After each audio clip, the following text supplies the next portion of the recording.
नमस्कार दोस्तों, आप सबका स्वागत है। आज की हमारी कहानी है माँ की ममता। दोस्तों, आप मेरे चैनल पर नए हैं तो इसे सब्सक्राइब जरूर कर लीजिएगा। चलिए सुनते हैं आज की कहानी।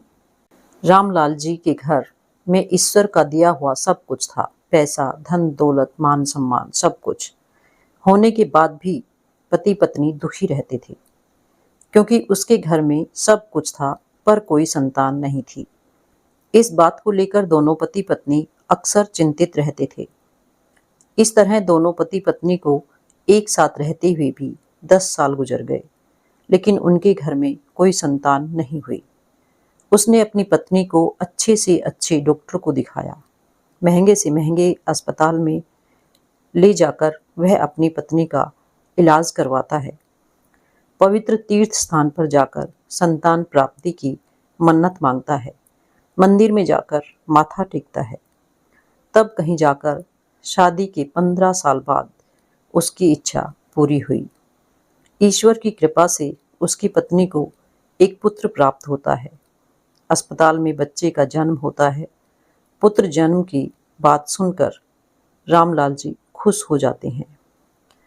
बच्चे की साफ सफाई के बाद उस अस्पताल की नर्स जब उनके नन्हे से पुत्र को लेकर उनके पास पहुंचती है तो दोनों पति पत्नी पूछने लगते हैं कि हमारी संतान कैसी है, कोई दिक्कत तो नहीं है। दोनों पति पत्नी की इन बातों को सुनकर नर्स उस समय शीला जी से कहने लगती है कि शीला जी, आपका पुत्र हुआ है, सुंदर है, अच्छा है, लेकिन इसमें एक कमी है। नर्स के मुंह से जब शीला जी यह बात सुनती है कि कोई कमी है तो चिंतित हो जाती है। नर्स कहती है कि आपको घबराने की कोई जरूरत नहीं है शीला जी, जो आपका पुत्र प्राप्त हुआ है वह सुंदर है, स्वस्थ है, बस उसकी एक आंख नहीं है। तुम्हारा पुत्र एक आंख से काना है, बस यही कमी है, बाकी सब ठीक है। जब शीला जी को यह पता चलता है कि उसके बेटे की एक आंख नहीं है, मेरा पुत्र एक आंख से काना है, तो वह रोने लगती है और अपने पुत्र को सीने से लगा लेती है और कहने लगती है कि कोई बात नहीं, मेरे पुत्र की एक आंख नहीं है तो क्या हुआ, एक आंख तो सही है, जैसा भी है, पर यह तो मेरा दिल का टुकड़ा है। मेरे लिए दुनिया का सबसे सुंदर बच्चा मेरा पुत्र है। माँ के लिए सभी संतान एक बराबर होती हैं, चाहे कोई काला हो, कुरूप हो, चाहे कोई गोरा हो। माँ कभी अपने बच्चों का शरीर नहीं देखती, उनकी आत्मा से जुड़ी होती है। माँ उस बालक को देखकर कहती है, तू कितना सुंदर है मेरे बच्चे। शीला जी की इन बातों को सुनकर उस नर्स की आंखों में भी आंसू आ जाते हैं। यदि परमात्मा को संतान का सुख देना ही था तो इस पुत्र को दोनों आंखें देता। माँ कहने लगती है कि कोई बात नहीं, जैसा भी है, आखिर है तो मेरा ही बेटा, पर आज इसकी अगर दोनों आंखें सलामत होती तो और भी अच्छा होता। शीला जी की इन बातों को वह नर्स सुनती है तो वह कहने लगती है कि यदि आप चाहते हो कि आपके पुत्र की दोनों आंखें हों तो ऐसा भी हो सकता है। जब वह ये बात सुनती है तो कहती है, क्या ये संभव है? उन्हें नर्स बताती है और कहती है कि ऐसा भी हो सकता है। उसके लिए आप दोनों माता पिता में से किसी एक को अपनी एक आंख दान देनी होगी। इससे आपके पुत्र की दोनों आंखें ठीक हो जाएंगी।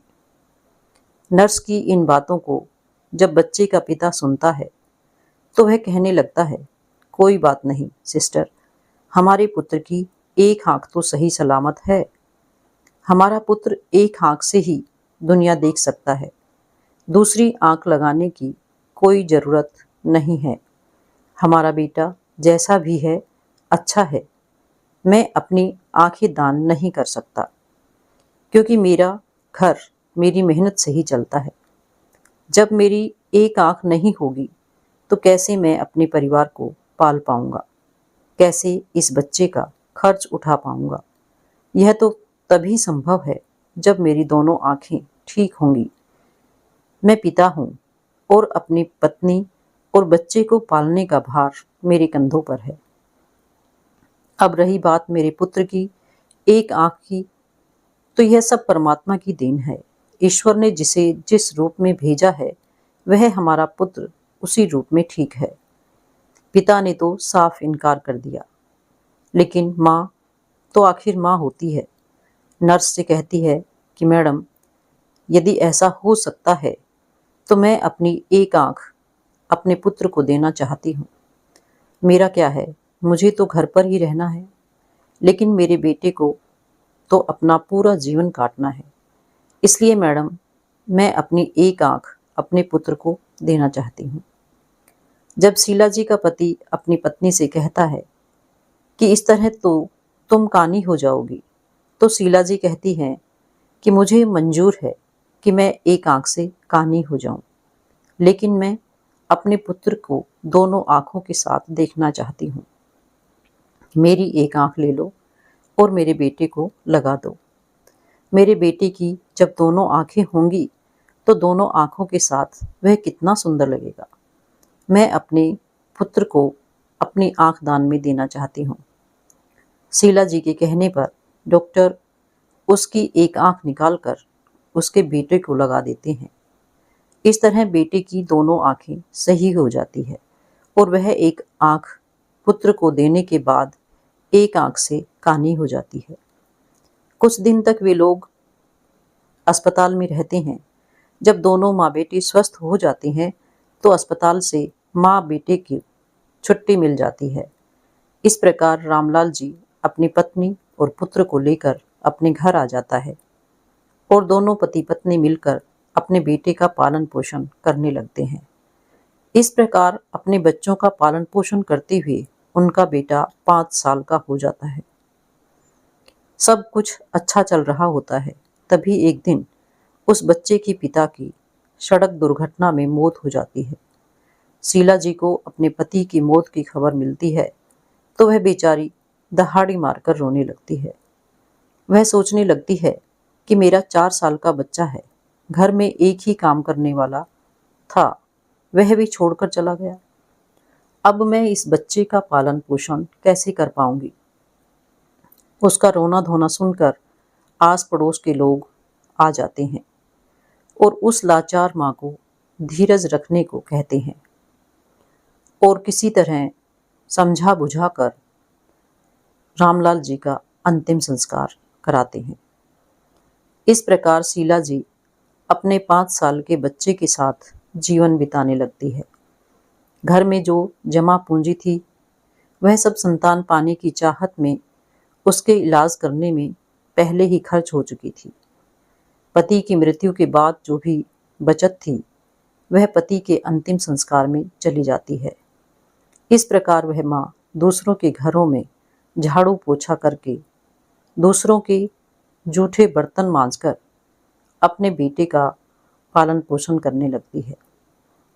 वह दूसरों के घरों में झाड़ू पोछा करती है, दूसरों के घरों में बर्तन साफ करती है, लेकिन अपने पुत्र को कोई तकलीफ नहीं होने देती। उसे अच्छे से अच्छे खिलौने लाकर देती है। हर समय अपने बच्चे के साथ परछाई की तरह बनी रहती है। जब उसका बेटा 6 साल का हो जाता है तो एक दिन शीला जी अपने बेटे को लेकर एक विद्यालय में पहुंचती है और उस विद्यालय के प्रधानाचार्य से विनयपूर्वक कहती है कि मुझे अपने बेटे का इस विद्यालय में दाखिला कराना है। वह विद्यालय उस नगर का एक प्रसिद्ध विद्यालय होता है। उस विद्यालय में अमीर लोगों के बच्चे पढ़ते थे। जब उस विद्यालय का हेडमास्टर फटे पुराने कपड़े में उसकी माँ को देखता है तो सोचने लगता है कि बच्चा तो सुंदर है, लेकिन माँ कपड़ों से ऐसे लग रही है जैसे कोई भिखारिन हो। यह बेचारी कहाँ से इस बच्चे की किताबें और इतनी महंगी फीस भर पाएगी। इसलिए वह समझाते हुए शीला जी से कहते हैं कि हमारे विद्यालय की फीस कुछ ज़्यादा है। हमारे विद्यालय में अमीर लोगों के बच्चे पढ़ते हैं, इसलिए बेहतर होगा आप अपने बच्चे का एडमिशन किसी सरकारी स्कूल में करा दें।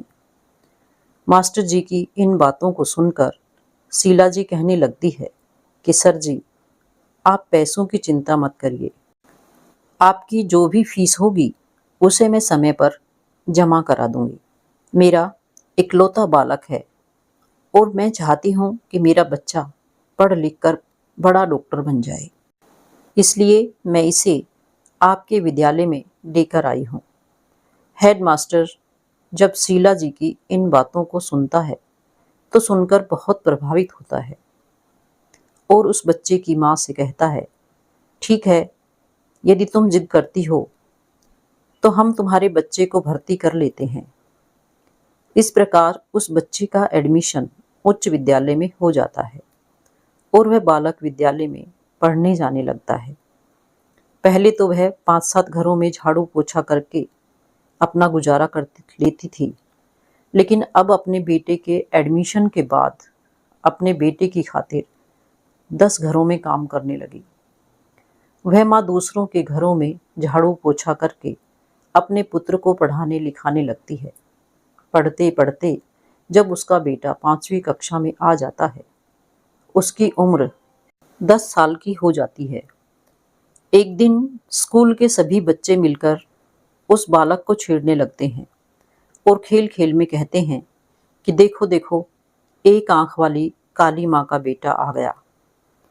इसकी माँ एक आंख से कानी है। जब अपने सहपाठियों को इन बातों को सुनता है तो क्रोध में भर जाता है। उसे बहुत बुरा लगता है। जब विद्यालय से छुट्टी होती है तो छुट्टी के समय हमेशा की तरह उसकी माँ उसे लेने आती है। आज भी शीला जी अपने बेटे को स्कूल में लेने आई थी। बेटा अपनी माँ से कहता है कि माँ, कल से मुझे विद्यालय में छोड़ने मत आना और लेने भी मत आना। जब माँ पूछती है कि बेटा क्या बात हो गई, तुम ऐसा क्यों कह रहे हो, तो लड़का कहने लगता है कि माँ, तुम्हारी सूरत अच्छी नहीं है, तुम एक आंख से कानी हो। तुम जब मेरे साथ विद्यालय में आती हो तो मेरे साथ के लड़के मेरा मजाक उड़ाते हैं और तुम्हारी वजह से मुझे शर्मिंदा होना पड़ता है। जब शीला जी अपने बेटे के मुंह से इन बातों को सुनती है तो उसे बहुत दुख होता है, लेकिन अपने बेटे की इन बातों को सुनकर वह चुप रहती है और अपने बेटे की बातों का बुरा नहीं मानती।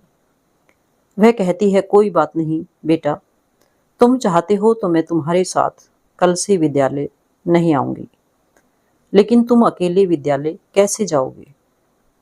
अपनी माँ की इन बातों को सुनकर बेटा कहता है, माँ, अब मैं बड़ा हो गया हूँ, अब मैं इस काबिल हो चुका हूँ कि मैं अकेला विद्यालय जा सकता हूँ, इसलिए तुम्हें मेरे साथ विद्यालय आने की कोई ज़रूरत नहीं है।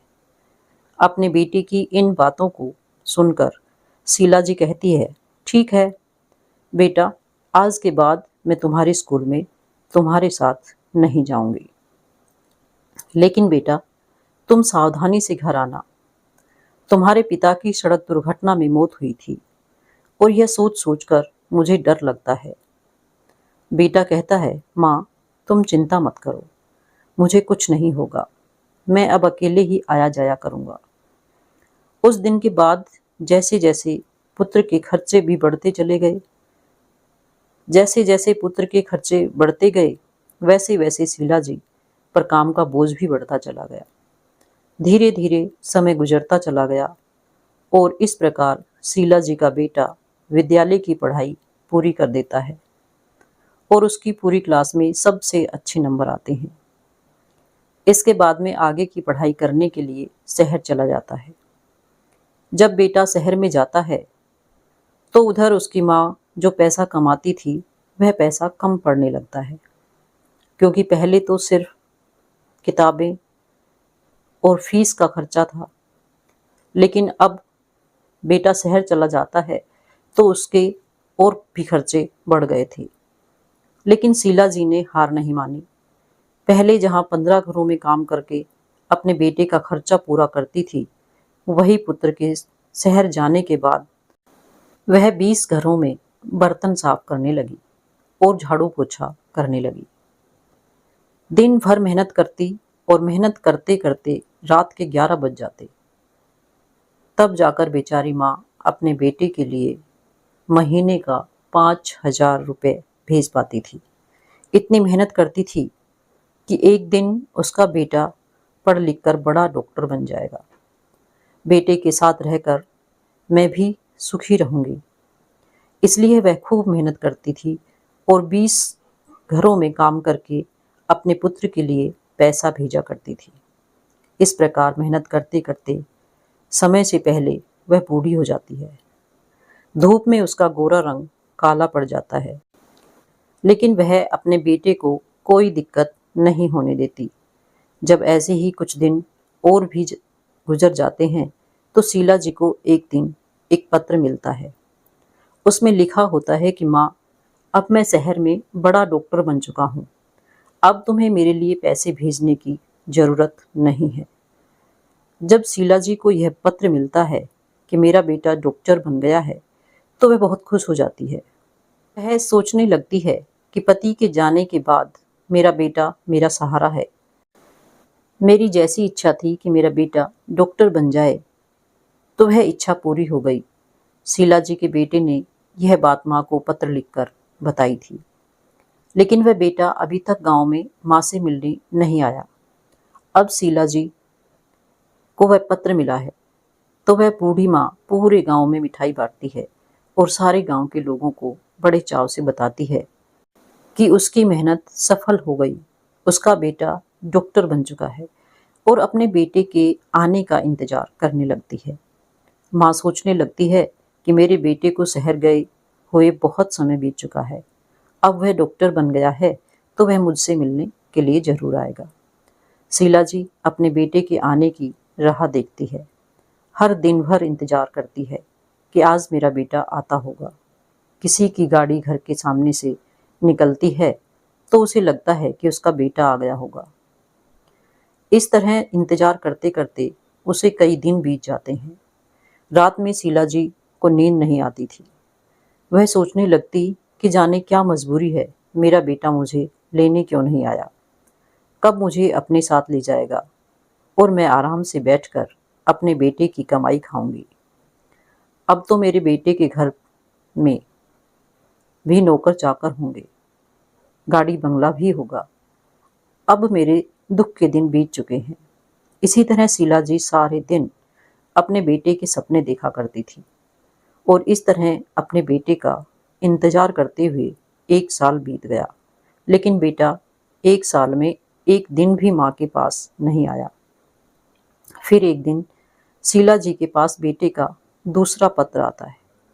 इस पत्र में लिखा होता है कि माँ, मेरी शादी हो गई है और तुम्हें पता है जिस लड़की के साथ मेरा विवाह हुआ है वह बहुत ही अमीर घर की है।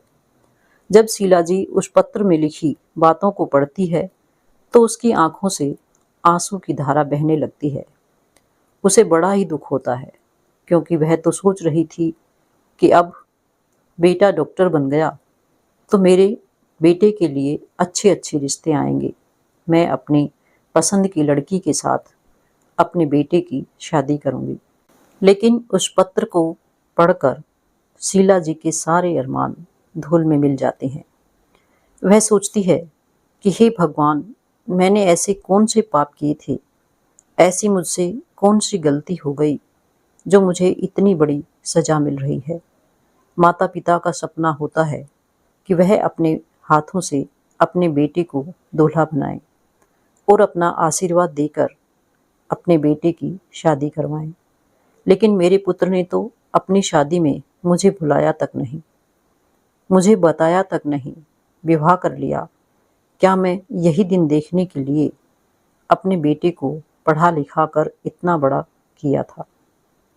इसके लिए मैंने इतनी मेहनत मजदूरी की थी, दूसरों के घरों में जूठे बर्तन साफ किए। क्या मेरा इतना भी अधिकार नहीं था जो मुझे मेरे बेटे ने अपनी शादी में भी नहीं पूछा? अब शादी करने के बाद पत्र लिखकर बता रहा है कि माँ, मैंने शादी कर ली। यह सोच सोचकर वह माँ पूरी रात आंसू बहाती रही। इतना होने के बाद भी माँ अपने बेटे को दुआएं देती हुई रोते रोते सो जाती है। फिर भी शीला जी के मुंह से अपने बेटे के लिए आशीर्वाद ही निकलता है। कहती है, कोई बात नहीं बेटा, तुमने बिना बताए शादी कर ली, लेकिन मेरा आशीर्वाद तुम्हारे साथ है। अम्मा सोचती है कि मेरे पुत्र ने विवाह तो कर लिया, उसकी पत्नी भी आ गई। अब हो सकता है कि मेरा बेटा और बहू दोनों मिलकर मुझसे मिलने मेरे घर आए। मैं अपनी बहू को देखूं, बहू मेरी सेवा करेगी, मैं अपने पुत्र वधू को आशीर्वाद दूंगी। यह सोचकर शीला जी अपने बेटे और बहू का इंतजार करने लगती है। इस तरह शीला जी को अपने बेटे और बहू का इंतजार करते करते 1 साल निकल जाता है। लेकिन 1 साल बीतने के बाद भी बेटा माँ से मिलने नहीं आता, ना बहू आती है। फिर कुछ दिन बाद शीला जी को तीसरा पत्र मिलता है, जिसमें लिखा होता है, माँ, अब तुम दादी बन गई हो। भगवान की कृपा से हमारे घर बेटा आया है। जब यह खबर शीला जी को मिलती है तो उसका धैर्य जवाब दे देता है, उसकी सहन शक्ति जवाब दे देती है। पुत्र बड़ा डॉक्टर बन जाए, शादी कर ले, उसका बेटा हो जाए और उसकी माँ को पता न चले तो उसके दिल पर क्या गुजरती है। जिस बेटे का जीवन बनाने में शीला जी ने अपना सब कुछ कुर्बान कर दिया, उस बेटे को बरसों से चेहरा ना देखा हो तो अपने पुत्र के लिए व्याकुल होना स्वाभाविक है। जब शीला जी अपने पुत्र के लिए ज्यादा व्याकुल हो जाती है तो उनके मन में आता है कि अब तो रहा नहीं जाता। तो फिर कुछ देर के लिए विचारों में खो जाती है। सोचती है, चलो कोई बात नहीं, पोता भी हो गया तो बहुत अच्छी बात है। अब मैं अपने पोते को देखूंगी, मैं अपने पोते को अपनी गोद में खिलाऊंगी। अब मेरा बेटा जरूर मेरी बहू और पोते के साथ मेरे पास आएगा। यही सब सोच सोचकर शीला जी व्याकुल होने लगती है। जब इंतजार करते करते शीला जी को 2 साल बीत जाते हैं और जब उनसे मिलने कोई भी नहीं आता तो शीला जी के सब्र का बांध टूटने लगता है। वह व्याकुल हो जाती है और उस व्याकुलता में फैसला करती है कि चाहे कुछ भी हो जाए, मैं अपने पोते को देखने जरूर जाऊंगी। यह निर्णय करके शीला जी अपने बेटे और बहू से मिलने के लिए शहर के लिए चल देती है। इसी तरह पता पूछते पूछते उस शहर में पहुंच जाती है जिस शहर में उसका बेटा रहता था। उस शहर में पहुंचकर वह एक रिक्शा वाले को अपने पास बुलाती है। वह रिक्शा वाले को अपने बेटे का पत्र दिखाते हुए कहती है, बेटा, मुझे इस जगह पर जाना है। रिक्शा वाले ने पता देखा और शीला जी को अपने रिक्शा में बैठा लेता है और उस बूढ़ी माँ को उस बताए हुए पते पर ले जाता है।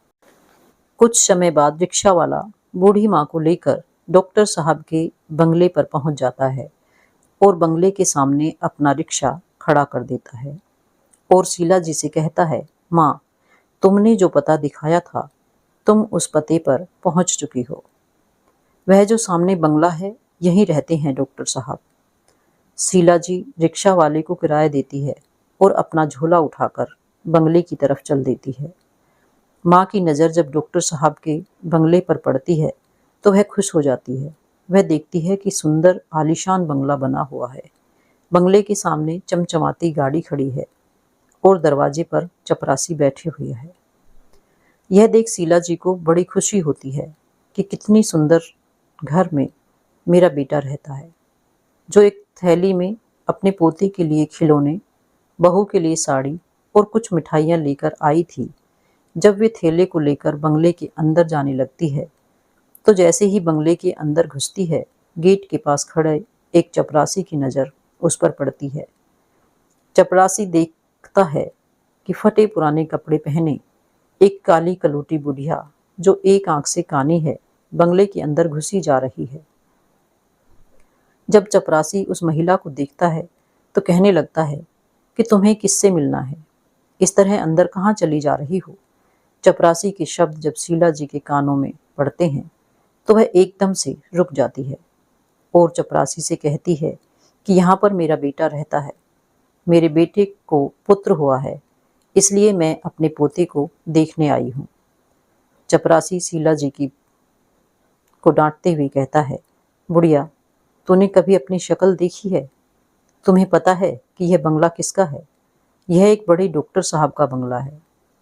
तब वह कहती है, मुझे पता है, यह डॉक्टर साहब का बंगला है और जो तुम्हारे डॉक्टर साहब हैं वही मेरे पुत्र हैं। वह चपरासी कहने लगता है, अरे बुढ़िया, तुम गांव देहात की महिला, ना तुम्हारे कपड़े ठीक हैं, ना तुम्हारी शक्ल ठीक है। डॉक्टर साहब तुम्हारे बेटे कैसे हो सकते हैं? जब यह बात पास में खड़ा हुआ एक दूसरा चपरासी सुनता है तो वह भी शीला जी के पास पहुंच जाता है। जब उसे पता चलता है कि यह बुढ़िया कह रही है कि डॉक्टर साहब की माँ है, तो वह चपरासी उनसे पूछने लगता है कि माँ, आपके पास कोई प्रमाण है जिससे हम पता कर सकें कि तुम हमारी डॉक्टर साहब की माँ हो? तो तुरंत ही अपनी साड़ी के पल्लू में बंधा हुआ पत्र चपरासी को दिखाती है, जो उसके पुत्र ने अपनी माँ को भेजा था। जब चपरासी उस पत्र को खोल कर देखता है और भेजने वाले का पता देखता है तो उस बूढ़ी माँ से माफ़ी मांगने लगता है और कहते हैं, माता जी, हमें माफ़ कर दो, हमें पता नहीं था कि तुम डॉक्टर साहब की माँ हो। वह माँ कहती है कि चलो कोई बात नहीं, मैं तुम्हें माफ़ कर देती हूँ, मुझे बताओ कि मेरा बेटा और बहू कहाँ है। तब वह चपरासी दूर से इशारा करते हुए कहता है कि ऊपर जो कमरा दिख रहा है वह तुम्हारे बेटे का कमरा है और वह इस समय घर पर ही है। दोस्तों, अब माँ अपना सामान तो नीचे रख देती है कि सामान को तो मैं बाद में ले जाऊंगी, पहले अपने पोते को देख लेती हूँ, बहू को देख लेती हूँ। शीला जी अपने पोते को देखने के लिए जल्दी जल्दी सीढ़ियाँ चढ़कर घर के अंदर आ जाती है। जैसे ही वह माँ घर के अंदर आती है तो वह देखती है कि घर के आंगन में पालना रखा हुआ है और उस पालने में उनका पोता सो रहा है। जैसे ही शीला जी की नज़र अपने पोते पर पड़ती है तो वह दौड़कर पालने से अपने पोते को उठा लेती है और अपने पोते को सीने से लगाकर दुलार करने लगती है। जब बूढ़ी माँ अपने पोते को गोदी में लेकर दुलार करने लगती है तो बच्चे की नींद टूट जाती है और वह जोर जोर से रोने लगता है। बच्चे की रोने की आवाज़ जब पुत्र वधू के कानों में पड़ती है तो वह रसोई से बाहर आती है। वह सोचती है कि ना जाने मेरे बच्चे को क्या हो गया, इतनी तेज क्यों रो रहा है। जब रसोई से निकलकर आंगन में आती है और अपने बच्चे को एक भिखारी जैसी दिखने वाली बुढ़िया के हाथों में देखती है तो चिल्लाने लगती है। अपने पति को आवाज़ देती है कि सुनिए जी, कोई काली कलूटी बुढ़िया जो एक आंख से कानी है हमारे बच्चे को चुराने आई है। पत्नी का चिल्लाना सुनकर पति भी दौड़ा चला आता है। पति के आते ही बहू अपने बच्चे को बूढ़ी माँ से छीनकर अपने सीने से लगा लेती है और अपने पति से कहती है कि तुमने घर में कैसे चपरासी रखी हैं, कोई भी हमारे घर में घुसा चला आता है, देखना यह भिखारी बुढ़िया हमारे बच्चों को चुराने आ गई। बूढ़ी माँ कहती है कि बहू, मैं चोर नहीं हूँ, मैं तो तुम्हारी सास हूँ और यह तुम्हारे पास जो खड़ा है वह मेरा बेटा है। तुम्हारी गोदी में जो खेल रहा है वह मेरा पोता है। मैं भला पोते को चुराकर कहाँ ले जाऊंगी। जब माता जी की इन बातों को सुनती है तो वह अपने पति से कहती है, बुढ़िया, ये तुम क्या कह रही हो? क्या सच में ही भिखारी जैसी दिखने वाली ये औरत आपकी माँ है? क्या ऐसे ही गरीब परिवार में आपने जन्म लिया है?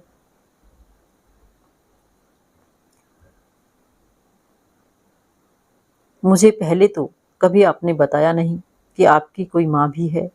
जब बेटा अपनी पत्नी की इन बातों को सुनता है तो कहने लगता है कि वह बुढ़िया झूठ बोल रही है, वह मेरी माँ नहीं है। अब शीला जी को लगता है इस संसार में मेरा एक ही सहारा था, आज तो वह भी छूट गया। माँ समझ जाती है कि मेरे पुत्र ने बड़े घर की बेटी के साथ विवाह किया है, मेरा बेटा बड़े पद पर पहुंच गया है, इसलिए मुझे पहचानने से इनकार कर रहा है। शीला जी ने कहा, बेटा कोई बात नहीं, मुझे लगा कि तुम मेरे पुत्र हो, इसलिए मैं तुम्हारे पास चली गई, क्योंकि तुम्हारे जैसा ही एक मेरा भी बेटा है जिसे मैंने मेहनत मजदूरी करके डॉक्टर बनाया है, जो मेरे जीने का सहारा था। लेकिन अब मुझे लगता है कि तुम मेरे बेटे नहीं हो सकते। इतना कहकर शीला जी रोते रोते घर की सीढ़ियों से नीचे उतरने लगती है और सोचने लगती है कि बुढ़ापे में एक ही सहारा था और वह भी आज मुझसे छूट गया। एक आस थी, वह भी टूट गई। वह सोचती है कि जिसे मैंने जीवन की खुशी समझा था, जिसको मैंने अपने जीने का अधिकार माना था, जो जीवन की नैया को पार लगाने वाला था, वही बुढ़ापे की जीवन नैया को मझधार में डुबा रहा है। इस तरह रोती रोती माँ भारी कदमों से नीचे जाने लगती है और सोचती है कि जब बेटे ने ही मुंह मोड़ लिया तो मैं जीकर क्या करूंगी। अब बेटा ही नहीं रहा तो इस जीवन का क्या होगा। और वह अपने बेटे के घर से बाहर निकल जाती है और बंगले के बाहर जो चपरासियों का कमरा था वहां पहुंच जाती है और एक चौकीदार को अपने पास बुलाकर कहती है कि बेटा, मुझे एक पत्र लिखवाना है, क्या तुम मेरे लिए इतना कर सकते हो। क्योंकि चपरासियों को तो पहले ही पता था कि यह बूढ़ी औरत डॉक्टर साहब की माँ है, इसलिए तुरंत ही कागज कलम ले आता है और पूछने लगता है कि बताओ मासी, मुझे क्या लिखना है। इस तरह बूढ़ी माँ बोलती जाती है और वह चपरासी लिखता जाता है। जब पूरा पत्र लिख जाता है तो वह माँ उस चपरासी से कहती है, बेटा, मुझे बहुत जोरों की प्यास लगी है, क्या तुम मेरे लिए थोड़ा पानी ला सकते हो। माँ के कहने पर चपरासी तो बूढ़ी माँ के लिए पानी लेने चला जाता है और उधर में बूढ़ी माँ वहीं पत्र अपने हाथ में लेकर वहीं पड़ी एक चेयर पर बैठ जाती है। जब चपरासी पानी लेकर वापस आता है तो बूढ़ी अम्मा को पानी देता है, लेकिन अम्मा को कोई जवाब नहीं देती। वह जैसे ही उन्हें छूकर पानी पिलाने की कोशिश करता है तो वह दूसरी तरफ लुढ़क जाती है। अब तुरंत चपरासी जाकर यह खबर डॉक्टर को देता है। इस खबर को सुनकर के पति पत्नी दौड़े उस कमरे में आते हैं। आगे आगे डॉक्टर साहब और पीछे पीछे उसकी पत्नी दौड़ते हैं। जब वह पुत्र अपनी माँ को इस हालत में देखता है तो अपनी माँ को देखकर उसके पैरों तले जमीन खिसक जाती है। वह सोचने लगता है, मैंने क्या कर दिया। मैं तो अपनी पत्नी को झूठी शान शौकत दिखाने के कारण माँ को पहचानने से इनकार कर दिया था। वह पश्चाताप और ग्लानि से भर जाता है। मुझे तो डर था कि मेरी असलियत जानकर मेरी पत्नी मुझे छोड़ न दे, इसलिए मैंने यह बोल दिया था। जब पत्नी की नज़र मरी हुई उस माँ के हाथों पर पड़ती है तो माँ के हाथों से कागज़ का टुकड़ा देखती है तो वह उस कागज़ के टुकड़े को बूढ़ी माँ के हाथों से लेकर पढ़ने लगती है। पढ़ते पढ़ते उसकी आंखें भर आती है। उस पत्र में लिखा हुआ था कि बेटा, मेरा आशीर्वाद कि तुम खूब उन्नति करो, मेरा आशीर्वाद तुम्हारे साथ है। जाते जाते तुम्हें कुछ राज बताना चाहती हूँ। बेटा, मैं अच्छी नहीं दिखती हूँ तो इसके पीछे भी एक कारण है। जब तुम्हारा जन्म हुआ था उस समय तुम्हारी एक आंख नहीं थी। मैंने अपनी एक आंख तुम्हें देकर तुम्हें सुंदर बनाया, सुंदर रूप दिया और मैं कुरूप हो गई। और इस कुरूप चेहरे से तुम नफरत करते हो क्योंकि मैं कानी हूँ। और दूसरा, मेरा रंग काला है। यह भी ऐसे नहीं था कि बेटा, आज तुम जिस मुकाम पर बैठे हो उस मुकाम पर तुम्हें पहुंचाने के लिए मैंने दिन रात मेहनत की है। कभी नहीं देखा कि कितनी गर्मी है, सर्दी है। तुम्हें पढ़ाने लिखाने के लिए, तुम्हारे खर्च उठाने के लिए मैं काली कलूटी हो गई। उसका भी मुझे कोई मलाल नहीं है। तुम सुंदर हो इसकी मुझे खुशी है। मैं तो तुम्हें देखना चाहती थी, अपने पोते को देखना चाहती थी, अपनी बहू से मिलना चाहती थी, इसलिए मैं शहर चली आई।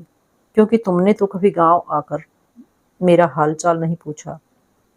लेकिन जब मैं स्वयं चलकर तुमसे मिलने आई तो तुमने मुझे पहचानने से इनकार कर दिया। इसलिए लगा कि अब दुनिया में मेरा कोई नहीं है, अब जीने का मेरा उद्देश्य खत्म हो गया। जब कोई रहा ही नहीं तो मेरे जीने का क्या फायदा। बेटा, जाते जाते ईश्वर से प्रार्थना करती हूँ कि तुम सदा खुश रहो, तुम्हारी संतान खुश रहे। जब उस बेटे की पत्नी यह पत्र पढ़कर अपने पति को सुनाती है तो उस बेटे का सिर शर्म से झुक जाता है। उसे अपने आप से घृणा होने लगती है कि जिस माँ ने मेरी जिंदगी बनाने में अपना सब कुछ न्यौछावर कर दिया, वह माँ आज मेरी चौखट पर मुझसे मिलने आई तो मैंने एक गिलास पानी तक नहीं पूछा। इस प्रकार दोनों पति पत्नी अपनी गलती के लिए उस मरी हुई माँ से माफ़ी मांगते हैं। लेकिन अब क्या हो सकता है, माँ तो उनकी माफ़ी सुनने के लिए वहाँ मौजूद नहीं थी, उनसे बहुत दूर जा चुकी थी, जहाँ से कोई नहीं आता। अब डॉक्टर साहब के जीवन में सिर्फ पछताना ही रह गया था। दोस्तों, कैसी है ये दुनिया। कुछ लोगों के जीवन में माँ नहीं होती तो सारे जीवन माँ के लिए तरसते हैं, और जिनके जीवन में माँ होती है तो उस माँ को बच्चे कदर नहीं करते। दोस्तों, आपको कहानी कैसी लगी कमेंट करके ज़रूर बताएं, और आपको कहानी अच्छी लगी हो तो इसे लाइक करें, शेयर करें और मेरे चैनल को सब्सक्राइब करें। धन्यवाद।